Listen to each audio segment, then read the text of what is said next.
Hello, কেমন আছো সবাই? আমি শ্রী। আজ তোমাদের সাথে একটু অন্যরকম ভিডিও শেয়ার করব। আমাদের বিয়ের পর একসাথে ট্রাভেল ভিডিও। না, কোনো হানিমুন নয়। আসলে এটা ছিল ডিলার্স মিট কলকাতার জেডব্লিউ ম্যারিয়েটে। এই ধরনের বিলাসবহুল হোটেলগুলোতে আসা তো দূরের কথা, ভাবনাতেও কখনো আসেনি যে ঢুকবো। যাই হোক, ভাগ্যে ছিল হয়তো। Thank you God for everything. আমরা হোটেলে ঢোকার পর চেক ইন করে চলে এলাম আমাদের রুমে। বিশ্বাস করতে পারছিলাম না আমি সত্যি ওখানে আছি কিনা। আসলে বিয়ের আগে সেভাবে কোথাও ঘুরতে যাওয়া হয়নি, আর গেলেও হয়তো এই ধরনের বিলাসবহুল রুম বা হোটেলে আসা হয়নি। রুম থেকে বাইরের ভিউটা জাস্ট অসাধারণ ছিল।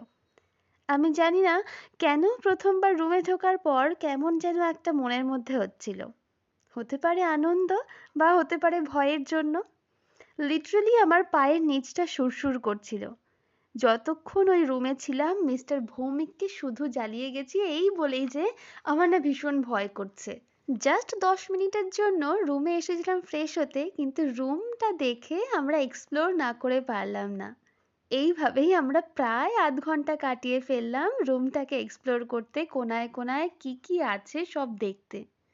না হলে যেন আমাদের পেটের ভাতটাই হজম হবে না। তাই খাওয়াটা আমরা রেখে দিয়ে আগে এইসব করতে শুরু করেছি। তারপর চলে গিয়েছিলাম লাঞ্চ করতে। লাঞ্চ কম, নিচে এসেও আমরা এক্সপ্লোরই করে গেছি বেশি। হ্যাঁ, মিস্টার ভৌমিকের পূর্ব অভিজ্ঞতা থাকার জন্য তার কিছু সেরকম মনে না হলেও আমি বেশ আনন্দ পেয়েছিলাম। আর প্রত্যেকটা অ্যাক্টিভিটি ভিডিও না করে পারিনি। ভাগ্যিস এবার বাবা মানে আমার শ্বশুর মশাই আমাদের যেতে বললেন। আমি কতটা হ্যাপি হয়েছিলাম তা আশা করি তোমরা আমার চোখ মুখ দেখেই বুঝতে পারছো। এরপর রাতের ভিউ জাস্ট অসাধারণ লাগছিল দেখতে। এক একটা গাড়িকে মনে হচ্ছে খেলনা গাড়ি। তারপর সেই মুহূর্ত, বেসিক্যালি যে কারণে আমরা এসেছিলাম, শুরু থেকে শেষ পর্যন্ত সম্পূর্ণ অনুষ্ঠানটা হোস্ট করেছিলেন RJ Prabin and RJ Jinia.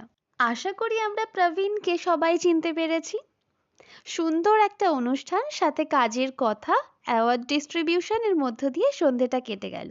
এটা ছিল অল বেঙ্গল বেসিস একটা ডিলার্স মিট। অনুষ্ঠান শেষে আমরা একটু পুল সাইডেও গিয়েছিলাম। এরপর পরের দিন সকালে আর কি আমাদের বাড়ি ফেরার পালা। ঘুম থেকে ওঠার পর বাড়ি ফেরার কথা ভেবেই মনটা খারাপ হয়ে গিয়েছিল। শুধু এটাই ভাবছিলাম, ইস, যদি আর একটা দিন থেকে যেতে পারতাম। তবে মিস্টার ভৌমিক আশ্বাস দিয়েছে যে আবার কখনো আমরা আসবো। ব্রেকফাস্ট সেরে আমরাও বেরিয়ে পড়লাম বাড়ির উদ্দেশ্যে।